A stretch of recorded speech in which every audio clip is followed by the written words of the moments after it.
Hello, friends. You've stumbled across a short clip from the Daily Switch 2 podcast, which, believe it or not, is a podcast that is about the Switch 2 with new episodes released daily. What will they think of next? Cyberpunk 2077 Ultimate Edition. Now, if you don't know what Cyberpunk is, Nintendo says the genre is action RPG. I mean, yeah, kind of, but very much kind of Western RPG, not RPG like a Final Fantasy game or whatever, like Western RPG sort of action game. To me, it feels almost more like an open world game, like a GTA kind of game, but with RPG elements. Developed by CD Projekt Red, published by CD Projekt Red. Is it a system exclusive? No.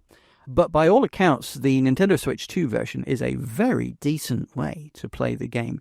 And many people would say this is the showcase game. The showcase game, I mean, I'll dispute that. There's one more game that I think maybe even more so. But many people would say this is the showcase game if you want like a very graphically intensive AAA game to show off what your new system can do, and definitely would not have been possible on the Switch one. Yeah, Cyberpunk 2077 is the game to do that with. Obviously, I'd be remiss if I didn't mention that when Cyberpunk 2077 launched, there was a lot of hype for it. People were extremely excited about it. CD Projekt Red's previous game, Witcher 3, was considered one of the best games of all time. Keanu Reeves was acting in the game, and he was actively helping promote the game, and that was raising a lot of hype too, so people were excited about it. And then it launched in a basically unplayable, broken state. And especially if you tried to play it on the consoles of the time, like the PS4, it just didn't work. And Sony ended up even giving people refunds because that's how broken it was.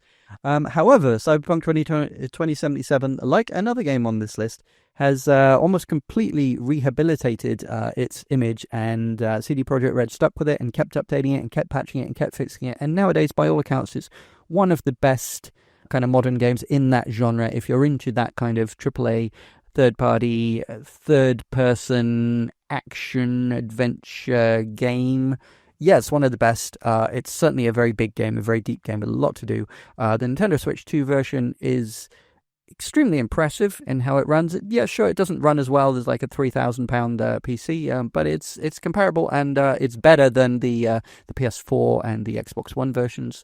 It's not quite up to par with the PS5 and the Xbox Series X, but you wouldn't expect that on a portable system, and it's certainly, it's certainly a very respectable version of the game.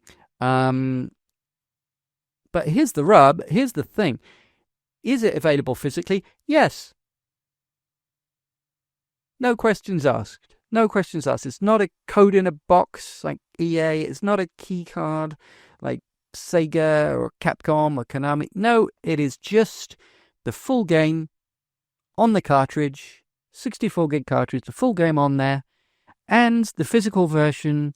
As I mentioned in my Mario Kart review, the physical version of Cyberpunk comes with a manual, comes with all kinds of nice little inserts to make you feel like, oh, I've got a really nice collectible edition here, and I've got my money's worth.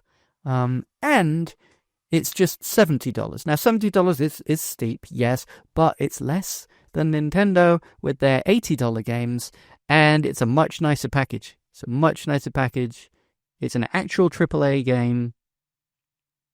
No questions asked, really. If you're into this type of game, yeah, I can recommend it wholeheartedly. And it doesn't just come with the cartridge in a bare bones box with, no art on the inside of the paper. No, it's a really nice package. And for $70 for a third party to pull that off when Nintendo themselves aren't even doing that, for me, it's shameful that Nintendo can't do that. But CD Projekt Red are doing what all the other publishers, or what most of the other publishers aren't doing, including Nintendo themselves, and I absolutely applaud them for it. So if you're even slightly interested in this type of game, I mean, honestly, this type of AAA game is not really my bread and butter, not really my cup of tea, but I want to play it because I want to, really see what the system can do from a technical perspective, and I just want to support the fact that this is a third-party publisher who is publishing a physical release, not charging the full $80, even though they could have done, because Nintendo has set that precedent, and they're including extra stuff, and they're including the whole game on the cartridge, including DLC, by the way. including DLC. All the DLC, which was previously you had to pay extra for on the other systems. Nope, it's all included in there. Because as I said, that's industry standard. That's what you're supposed to do when you re-release an old game in a kind of Game of the Year style or remastered style version for a new generation. You're supposed to include all the DLC, but Nintendo, in their infinite wisdom, decide not to with Breath of the Wild.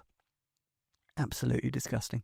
But Breath of the Wild, without the DLC and without manuals, etc., for $70. CD Projekt Red is releasing Cyberpunk with all the DLC and manuals and other inserts, and it's a nicer box. The way the art is on the inside, it's just nicer. It's a nicer package. It's all on the cartridge. Love it. If you're going to buy the download version, it's 59.4 gigabyte. As I said, around the 60 to 70 seems to be where you're looking for these kind of third-party AAA, big extravaganza open world style games. It's very hefty when we've only got 256 gig to play with before we have to start buying very expensive memory cards. But you don't have to worry about that, because for the same price as the download, you can buy the cartridge version and it has everything on the cartridge, so you don't need to waste 60 gigabyte of your precious download space. Well done, CD Projekt Red. Well done. Absolutely kudos. Well, that was funny / sad / informative / stupid, wasn't it? Feel free to mentally redact to make that make sense with the clip that you just heard. I don't know what it was. I'm just recording a bumper. But if you enjoyed the clip, please give it a like. If you'd like to hear more, click subscribe, and you can find all the ways to listen to and support the full daily podcast at linktree/dailyswitch2. That's linktr.ee/dailyswitch2. Let's go! Did I sound like I mean that? I do. I really do.